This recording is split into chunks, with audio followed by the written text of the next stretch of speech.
नमस्कार दोस्तों, forward block news room में आप सभी का स्वागत है। आपको बता दें, अरविंद केजरीवाल जो कि दिल्ली के चीफ मिनिस्टर हैं, उन्हें Delhi liquor excise policy case में सुप्रीम कोर्ट के द्वारा बेल ग्रांट की जा चुकी है और वो तिहाड़ जेल से बाहर आ चुके हैं। चुनाव में प्रचार करने का मौका मिला। मैं देश के करोड़ों करोड़ों लोगों का शुक्रिया अदा करना चाहता हूं। उन्होंने अपनी दुआएं भेजी, उन्होंने अपना आशीर्वाद भेजा, जिसकी वजह से आज मैं जनता के बीच में वापस आया हूं। और मैं हनुमान जी का उनकी वंदना करता हूं, उनके चरणों में वंदना करता हूं, जिनके आशीर्वाद से आज मैं जेल से बाहर आया हूं। हमें सबको मिलके आज देश बहुत तानाशाही के दौर से गुजर रहा है। हमारा देश 4000 साल से ज्यादा पुराना है। हमारा देश महान देश है, लेकिन जब जब इस देश पे किसी ने भी तानाशाही करने की कोशिश की, लोगों ने उसे कभी बर्दाश्त नहीं किया। आज देश तानाशाही के दौर से गुजर रहा है। मैं तन मन धन से उसके खिलाफ संघर्ष कर रहा हूं, पर 140 करोड़ लोगों को मिलकर इस तानाशाही को हराना होगा। मैं लोगों से अपील करता हूं कि हमें सबको मिलकर देश को बचाना है।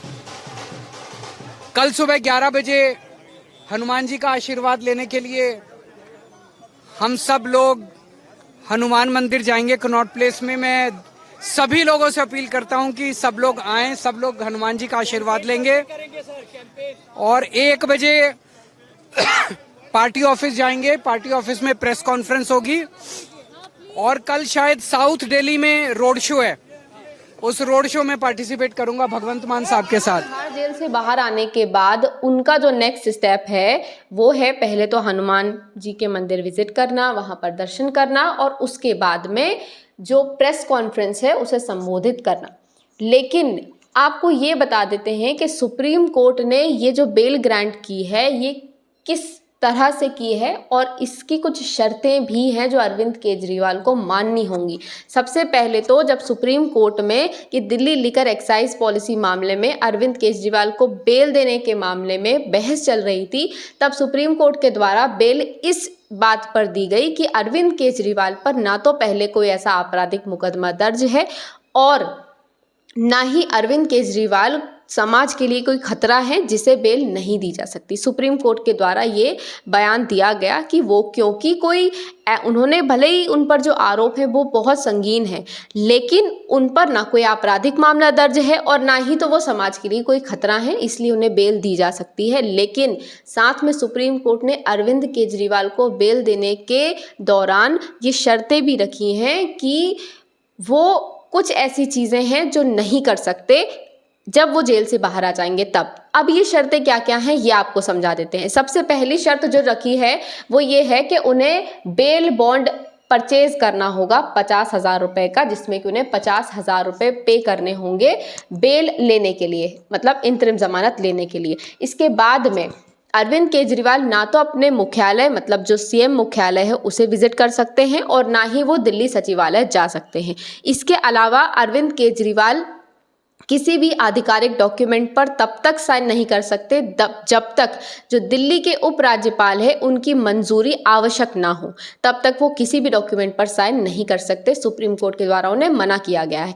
इसके अलावा क्योंकि अरविंद केजरीवाल को एनफोर्समेंट डायरेक्टरेट ने मेन अक्यूज्ड माना है इस पूरे Delhi liquor excise policy case में, इसलिए सुप्रीम कोर्ट ने अरविंद केजरीवाल को मना किया है कि वो अपनी भूमिका, जो भी उनकी भूमिका इस केस में रही है, इस पर बाहर आकर कोई टिप्पणी नहीं करेंगे। इसके अलावा क्योंकि Delhi liquor excise policy case में काफ़ी सारे गवाह भी हैं, तो ये मना किया गया है अरविंद केजरीवाल को कि ना तो वो किसी गवाह तक पहुंचने की कोशिश करेंगे और ना ही उनसे बातचीत करेंगे किसी भी बारे में। ये जो Delhi liquor excise policy case पूरा हुआ है, इससे संबंध में वो कोई भी कार्य नहीं कर सकते, इससे उन्हें मना किया गया है। अब जब अरविंद केजरीवाल जेल से बाहर आ गए हैं तो देखना ये होगा कि प्रचार प्रसार के दौरान वो क्या क्या मुद्दे आगे रखते हैं, कुछ मुद्दों को छोड़कर जो कि सुप्रीम कोर्ट के द्वारा उन्हें मना किया गया है। मतलब अब जो चुनावी माहौल है ये बहुत ज़्यादा गर्म होने वाला है बीजेपी और इंडी गठबंधन के बीच में, क्योंकि अरविंद केजरीवाल भी इंडी गठबंधन का हिस्सा है। अब देखते हैं कि चुनाव में और क्या क्या चीज़ें खुलती हैं, परतें खुलती हैं। तब तक के लिए आप कहीं मत जाइए, देखते रहिए हमारे न्यूज़ चैनल को और चैनल को सब्सक्राइब कीजिए। आप सभी का बहुत बहुत धन्यवाद।